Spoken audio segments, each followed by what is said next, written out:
전 세계 중앙은행들이 지난 3년간 조용히 금 3,220톤을 쓸어 담았습니다. 여러분의 연봉 640만 년치에 해당하는 천문학적인 금액입니다. 여러분은 아마 금값이 너무 올라서 지금은 사면 안 된다고 생각하고 계실지 모릅니다. 하지만 여기서 소름 돋는 사실이 하나 있습니다. 그렇게 말하는 동안에도 각국 중앙은행들은 역대급 속도로 금을 매입하고 있다는 겁니다. 오늘 영상을 끝까지 보시면 중앙은행들이 대체 무엇을 알고 있기에 이렇게 움직이는지, 그리고 이 거대한 흐름에 올라타는 가장 현명한 방법까지 완벽하게 알게 되실 겁니다. 이야기 시작 전 구독 버튼 한번 눌러주시면 매일같이 경제 소식으로 인사드리겠습니다. 금 한 돈에 99만 6천 원, 사실상 100만 원 시대가 열렸습니다. 여러분 한번 상상해 보십시오. 20년 전 아이 돌잔치에서 선물 받았던 금반지 하나. 당시에는 10만 원 안팎이었습니다. 그냥 보관함에 넣어두고 까맣게 잊고 있었던 반지입니다. 그 금반지가 지금 100만 원짜리가 됐습니다. 아무것도 안 했습니다. 투자 공부를 한 것도 아니고 주식 차트를 본 것도 아닙니다. 그냥 서랍 속에 넣어뒀을 뿐인데 은행 적금 이자와는 비교도 안 되는 수익을 안겨준 겁니다. 국제 시세로 가면 스케일이 완전히 달라집니다.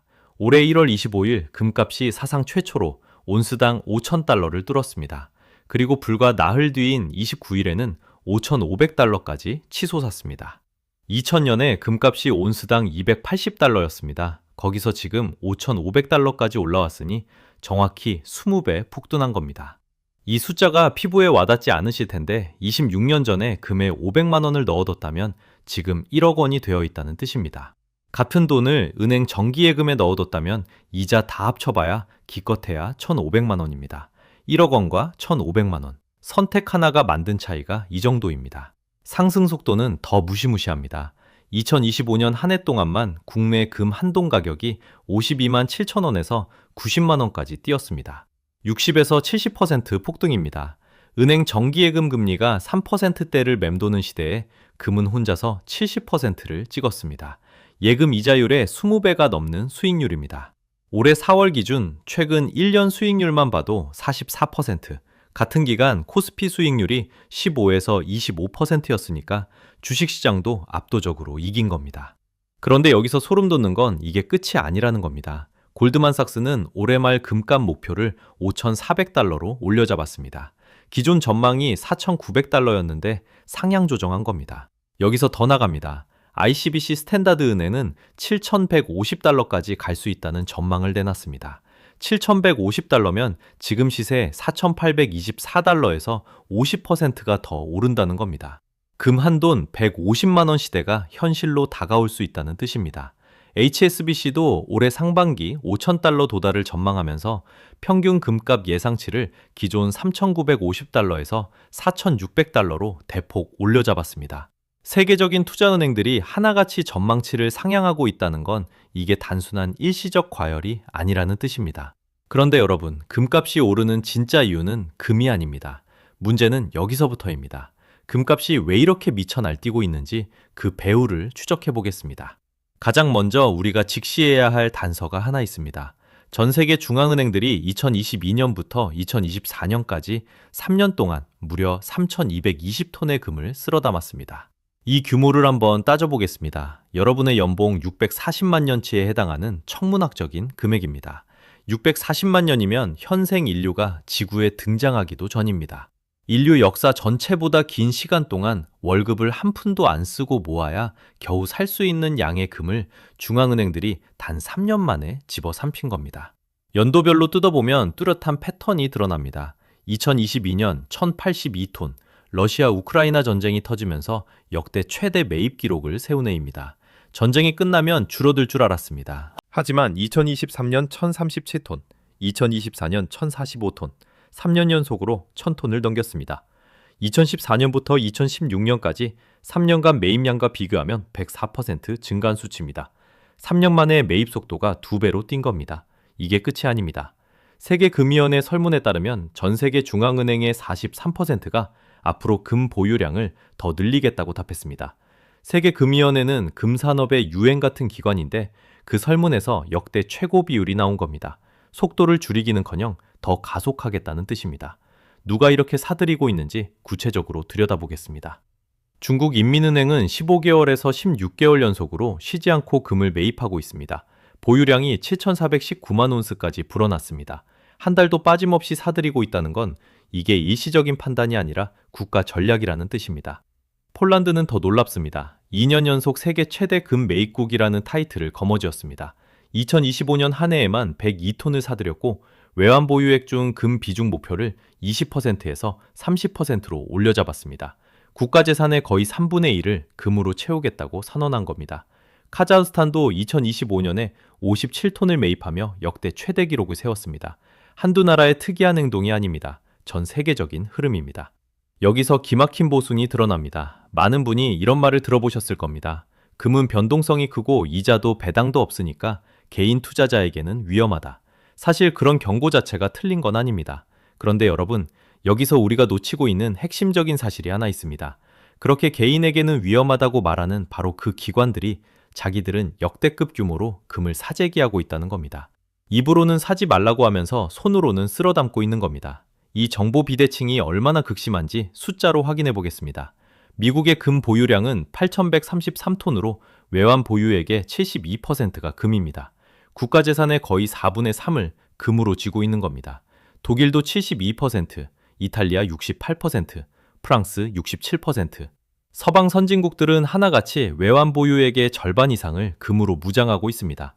그런데 한국은행의 금 보유량을 보면 충격적입니다. 고작 104.4톤, 외환 보유액의 3.2%에 불과합니다. 세계 39위입니다.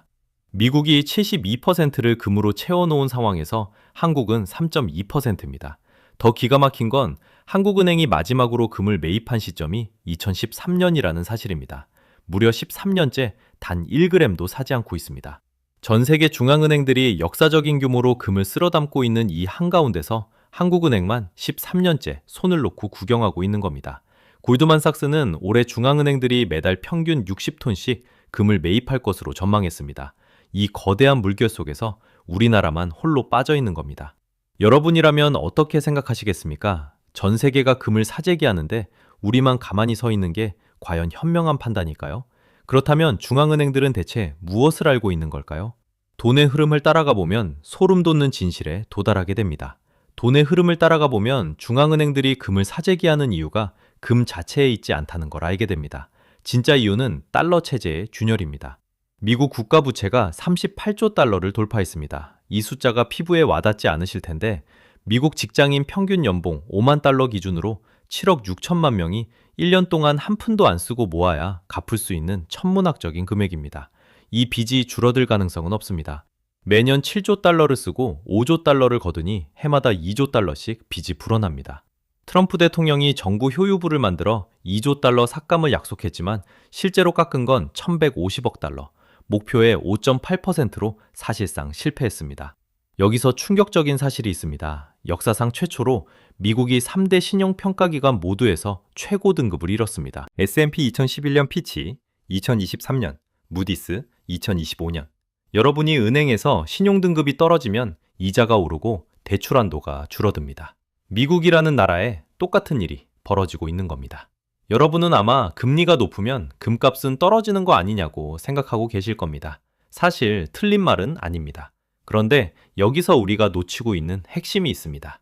1970년대 후반 미국 금리가 14%를 넘어섰습니다.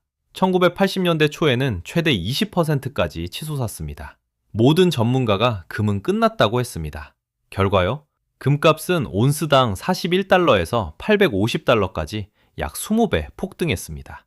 왜냐면 핵심은 명목금리가 아니라 실질금리이기 때문입니다. 물가를 빼고 나면 실제로 받는 이자, 그게 실질금리입니다.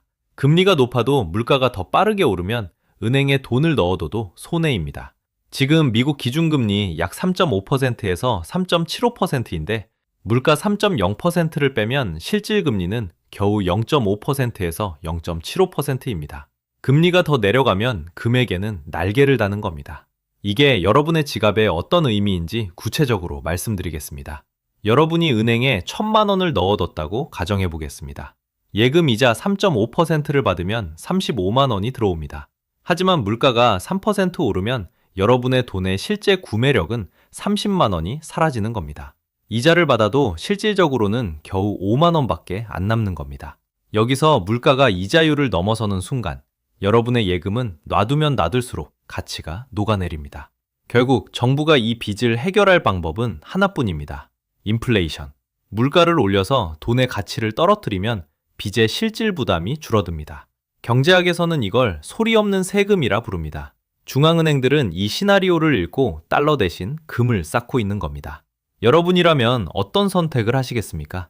역사가 증명한 답은 하나입니다. 근데 여기서 중요한 건 금을 무작정 사면 오히려 돈을 잃을 수 있다는 겁니다. 같은 금을 사도 방법에 따라 사자마자 15%를 날리느냐, 세금 0원으로 시작하느냐가 갈립니다. 먼저 가장 많은 분이 실수하는 실물 골드바입니다. 수수료 5%에 부가세 10%가 붙어서 사자마자 15%가 증발합니다. 금값이 15에서 20% 올라야 겨우 본전입니다. 금통장은 소액 투자가 가능하지만 왕복 수수료 약 2%에 수익의 15.4%를 배당소득세로 내야 합니다. 이중으로 깎이는 구조입니다. 금 ETF는 국제 시세를 그대로 따라가는 상품입니다. 한국에서만 유독 비싸게 붙는 웃돈, 즉 김치 프리미엄에 영향을 받지 않는다는 게 장점입니다. 이 프리미엄이 2025년 2월에 22.6%까지 치솟은 적이 있습니다. 다만 수익의 15.4% 세금이 붙습니다. ISA나 연금저축 계좌를 활용하면 절세가 가능합니다. 자, 그러면 가장 현명한 선택은 뭘까요? KRX 금시장입니다. 한국거래소에서 주식처럼 금을 사고 파는 시장인데 수수료 0.3%에 매매 차익 세금이 0원입니다. 약 22만 원이면 시작할 수 있습니다. 실물이 15% 올라야 본전인 것과 비교하면 압도적인 차이입니다. 구체적으로 비교해 보겠습니다. 지금 100만 원으로 금을 산다고 가정합니다. 실물 골드바는 사자마자 85만 원어치밖에 안 남습니다. 15만 원이 수수료와 세금으로 증발한 겁니다. 금값이 18% 올라야 겨우 본전입니다. 같은 100만 원을 KRX 금시장에 넣으면 수수료 3,000원, 99만 7천원어치의 금을 보유하게 됩니다. 금값이 0.3%만 올라도 수익입니다. 같은 돈을 넣고 시작점이 15만 원이나 차이 나는 겁니다. 그렇다면 얼마나 사야 할까요? 레이 달리오는 포트폴리오의 10에서 15%를 금에 배분하라고 권고합니다. 전 재산을 몰빵하라는 게 아닙니다. 보험처럼 깔아두고 나머지는 다른 자산으로 분산하라는 겁니다. 그리고 언제 팔아야 하는지도 알아야 합니다. 가장 간단하면서도 효과적인 방법 하나를 알려드리겠습니다. 지금 금값과 1년 6개월 전 금값을 비교하는 겁니다. 현재 가격이 1년 6개월 전보다 높으면 상승 추세가 유지되고 있다는 뜻입니다. 계속 보유하면 됩니다. 반대로 현재 가격이 1년 6개월 전보다 낮아지는 순간 추세가 꺾였다는 신호입니다. 그때 매도를 검토하면 됩니다. 복잡한 차트 분석 없이도 큰 흐름을 읽을 수 있는 방법입니다. 마지막으로 한 가지만 더 말씀드리겠습니다. 한평군에 황금박쥐라는 순금 조형물이 있습니다. 2008년에 약 30억 원을 들여 만들었는데 18년이 지난 지금 재료 가치만 450억 원입니다. 15배. 그냥 놔뒀을 뿐인데 15배가 됐습니다. 물론 금값이 영원히 오르기만 하지는 않습니다. 반드시 알아두셔야 할 리스크가 있습니다. 2008년 리먼 사태 때 금값이 단기간에 30% 가까이 빠진 적이 있습니다. 2020년 코로나 초기에도 급락했습니다. 현금이 급하게 필요해지면 금도 팔려나가기 때문입니다. 김영익 교수는 현재 금값이 경제 변수 대비 80% 고평가 상태라고 경고하고 있습니다. 단기적으로 조정이 올 수 있다는 뜻입니다. 하지만 그때마다 반등했고 결국 더 높은 고점을 만들었습니다. 핵심은 단기 투기가 아니라 장기 보유입니다. 기억하십시오. 금값이 오른 게 아닙니다. 화폐의 가치가 무너지고 있는 겁니다. 중앙은행들은 이미 움직였습니다. 3,220톤이 그 증거입니다. 가장 위험한 선택은 아무것도 하지 않는 것입니다. 여러분의 현금이 매년 조용히 녹고 있습니다. 이제 여러분의 차례입니다. 구독 눌러두시면 돈의 흐름이 바뀔 때마다 가장 먼저 알려드리겠습니다.